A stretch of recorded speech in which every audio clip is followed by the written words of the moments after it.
One thing in a one. Bonjour, c'est Laetitia de One Thing in a French Day à Paris. J'espère que vous allez bien et que vous êtes de bonne humeur. Aujourd'hui, lundi 26 mai 2025, cet épisode, le numéro 2514, s'intitule « Observer les bancs » avec Michaela. La semaine dernière, Michaela nous a présenté son cours de sociologie politique. Aujourd'hui, elle nous raconte son enquête de terrain. Sa mission ? Observer les interactions avec les bancs, les grilles et les panneaux signalétiques au parc Montsouris dans le 14e arrondissement de Paris.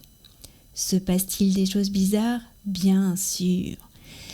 Si vous êtes abonné au transcript avec notes, vous recevrez par email le texte du podcast, mais également des notes culturelles et d'autres choses pour enrichir l'expérience avec cet épisode. Toutes les informations sur onethinginafrenchday.com. Et maintenant, retrouvons Michaela. Est-ce que tu peux nous parler un peu de ta première observation et nous raconter ce que tu as vu et ensuite nous dire si ça t'a plu ? Alors, pour les observations, comme on est quand même une classe de 30, pour qu'on voit tous des choses différentes et qu'on ait tous des interactions différentes à raconter, la prof nous a donné une fiche et nous a répartis sur des lieux à observer. Alors, le premier mercredi, il faut savoir qu'il faisait très chaud, il faisait 27 degrés.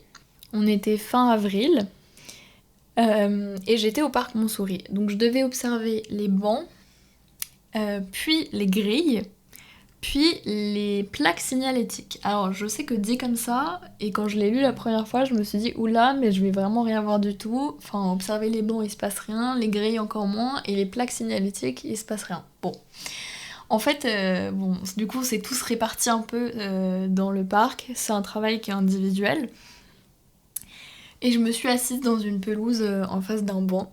Et bon, au début, je vois des personnes âgées qui sont assises, voilà. Mais je commence à noter dans mon carnet. Parce qu'il faut savoir que la méthodologie en sociologie, c'est d'avoir un carnet, un petit carnet avec une couverture rigide. Alors la couverture rigide, c'est le détail important parce que prendre des notes dehors quand la couverture n'est pas rigide, c'est pas très pratique. Un stylo, et on a le droit de prendre des photos uniquement si il n'y a aucun visage sur les photos et qu'on ne peut pas reconnaître les personnes. Parce qu'on doit conserver l'anonymat des personnes.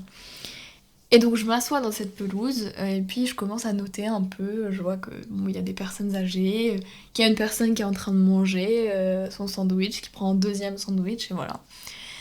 Et moi je me dis voilà. Et en fait, quand on commence à observer ce qu'il se passe dans un parc parisien,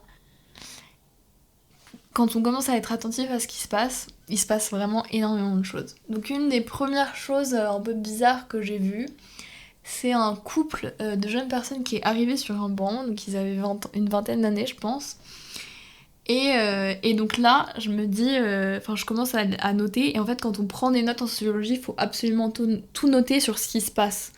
Pas du tout sur comment sont habillées les personnes, ça on s'en fiche parce que ça va pas nous aider sur comment les gens se comportent dans l'espace public, c'est vraiment les comportements et les interactions.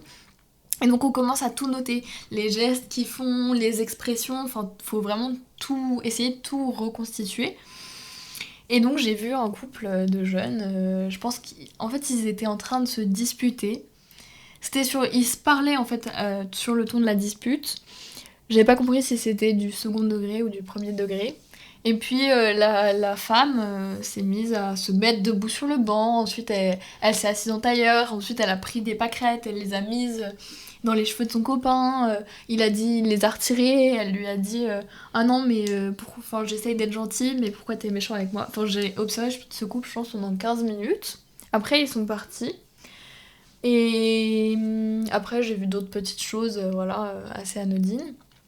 Et ensuite, je me suis déplacée, donc première observation 45 minutes sur les bancs, fini. Deuxième observation de 45 minutes, c'était sur les grilles. Alors les grilles, en fait, j'ai pas observé grand chose, mais du coup j'ai décidé d'aller vers les entrées et les sorties, parce qu'il y a quand même des grilles vers les entrées et les sorties. Alors là, pareil, on voit plein de choses parce qu'il y a des groupes scolaires en entier qui arrivent avec leurs petits gilets jaunes. Il y a les animateurs qui donnent des consignes. Donc ça, pareil, c'est une forme d'interaction parce que ils délimitent l'espace alors que finalement on est dans un espace public. Et ils montrent bien, par exemple, leur appartenance à un groupe spécifique en portant des gilets jaunes. Enfin voilà, j'ai vu plein de trucs comme ça. Et il y avait un monsieur qui a du coup ouvert la porte de la grille pour laisser passer les enfants. Et il y a une voiture qui passait en même temps. Et du coup, le monsieur qui a ouvert la grille avait un paquet de chamallows. Il a dit au monsieur... Un paquet de chamallows. Un paquet de chamallows. Il a dit au monsieur qui passait en voiture, ah, qui veut des chamallows? Alors qu'ils se connaissaient pas. Enfin voilà, il faut noter plein de petits trucs comme ça. Voilà, il y avait beaucoup d'interactions, beaucoup de monde. Et on a tous vu des choses très différentes. Voilà. Donc ça, c'était la partie observation. Ça t'a plu? Ça m'a vachement plu parce que quand on se met à observer, on voit plein de choses qui sont surprenantes et on est tous revenus après pour la deuxième partie en classe avec plein d'histoires à raconter et c'est des choses qu'on n'a pas l'habitude de faire qui sont... Ouais, c'est une nouvelle expérience. C'était vraiment marrant. Dans le cadre du cours, on a dû lire un livre de Erving Goffman qui s'appelle « Comment se conduire dans les lieux publics ». Et Erving Goffman, c'est un sociologue américain qui a un peu déterminé des concepts clés de l'espace public et des interactions dans l'espace public. Et justement, il dit qu'en fait, en général, les gens se sont pas trop intéressés à l'espace public. Et donc, on a lu ce livre et lui, il définit plein de concepts. Donc, je peux vous donner quelques exemples. Et on doit un peu appliquer ces concepts aux observations qu'on a vues. Voilà. Donc, par exemple, il dit qu'il y a 2 types d'engagement. Typiquement, une personne qui est sur son téléphone et qui surveille ses enfants. En fait, son engagement principal, c'est être sur son téléphone et répondre à ses mails ou je sais pas quoi. Parce que la personne est majoritairement engagée sur son téléphone. Et l'engagement secondaire, c'est surveiller de temps en temps que ses enfants ne sont pas morts, quoi. Et donc, il y a plein de trucs comme ça, ou même Ou par exemple, ça vient pas d'Erving Goffman, mais d'une autrice qu'on a vue en cours. C'est quand quelqu'un parle à son chien, en fait.